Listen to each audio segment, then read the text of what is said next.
one lifetime span of a person, a human being, which is dedicated to study, to shaping up the outlook, ideology, personality. No more, no less.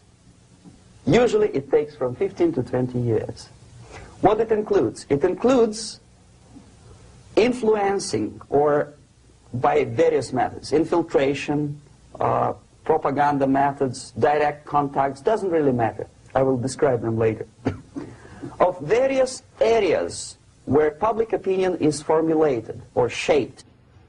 Religion, educational system, social life, administration, law enforcement system, military, of course, and labor and employer relations, economy. Okay? 5 areas. I will not write them down because we will not have enough space.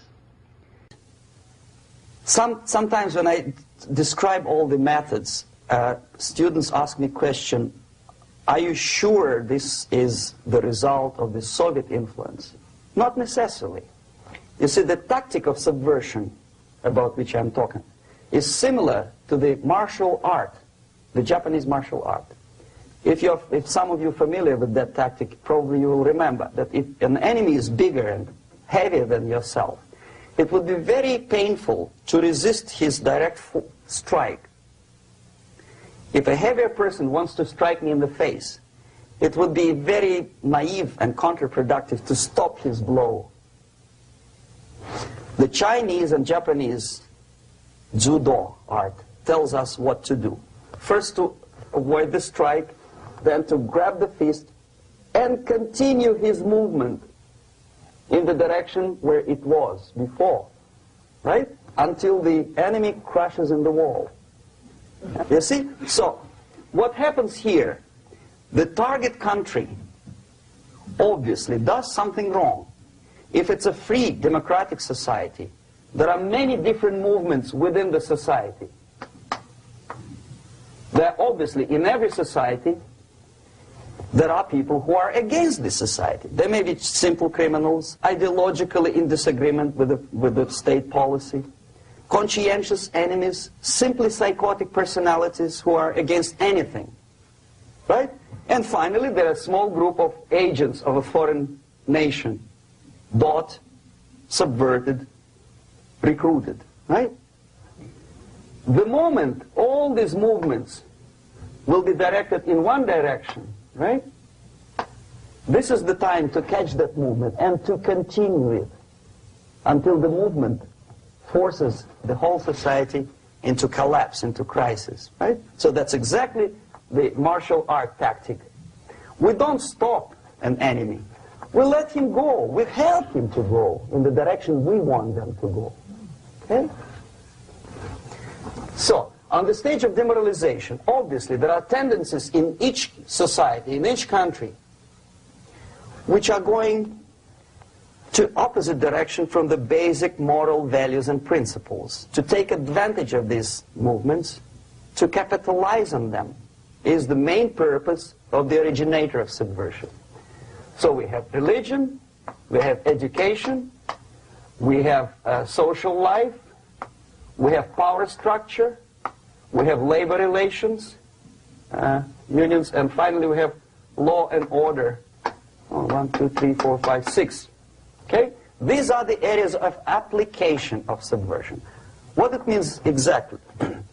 In case of religion, destroy it, ridicule it, replace it with various sects, cults, which bring people's attention, faith, whether it is naive, primitive, doesn't really matter. As long as the basically accepted religious dogma is being slowly eroded and taken away from the supreme purpose of religion, to keep people in touch with the supreme being, that serves the purpose. Therefore, replace it, accepted, respected religious organizations with fake organizations. Distract people's attention from the real faith and attract them to various different faiths. Education. distract them from learning something which is constructive, pragmatic, efficient. Instead of mathematics, physics, foreign languages, chemistry, teach them history of urban warfare, natural food, home economy, your sexuality, anything, as long as it takes you away, okay? Social life. Replace traditionally established institutions and organizations with fake organizations. Take away the initiative from people. Take away the responsibility from naturally established links between individuals, group of individuals, and society at large, and replace them with artificially, bureaucratically controlled bodies. Instead of social life and friendship between neighbors, establish social workers institutions. The people who are on payroll of whom? Society? No. Bureaucracy. The main concern of social workers is not your family, not you, not social relations between groups of people. The main concern is to get the paycheck from the government. What will be the result of their social work doesn't really matter. They can develop all kind of concepts to show to the government and to the people that they're useful. Okay, away from the natural links. Power structure.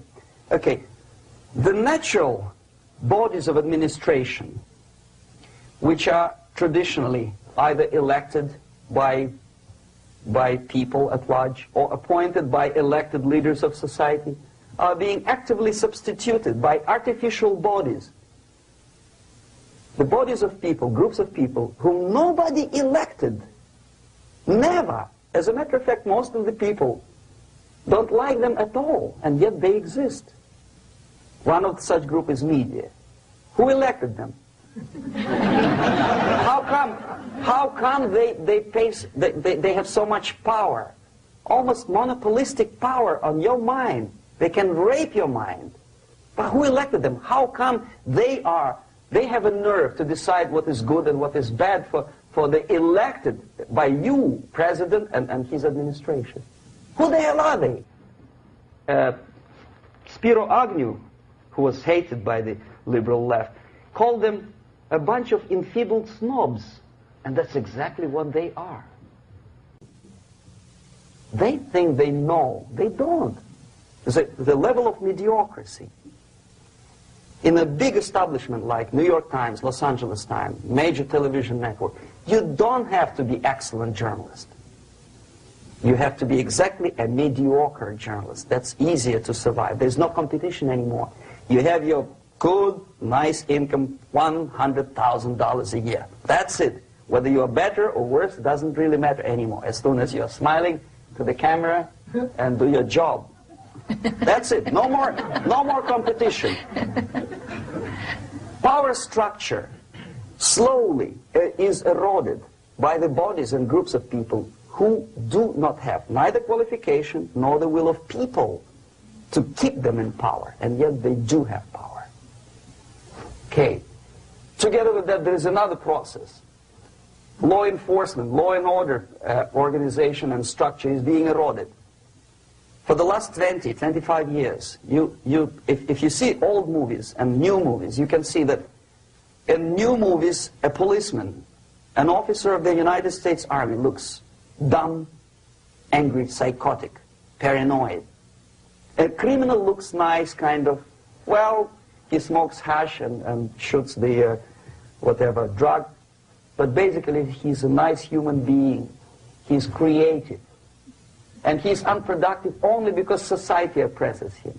Whereby a general of Pentagon is always, by definition, a dumb, a war maniac. A policeman is a pig, rude policeman. He abuses his power. You know? A generality, generalization like that. The hatred, the mistrust to the people who are supposed to protect you and enforce law and order. Moral relativity. The Angelo Buono process lasted 2 years in Los Angeles.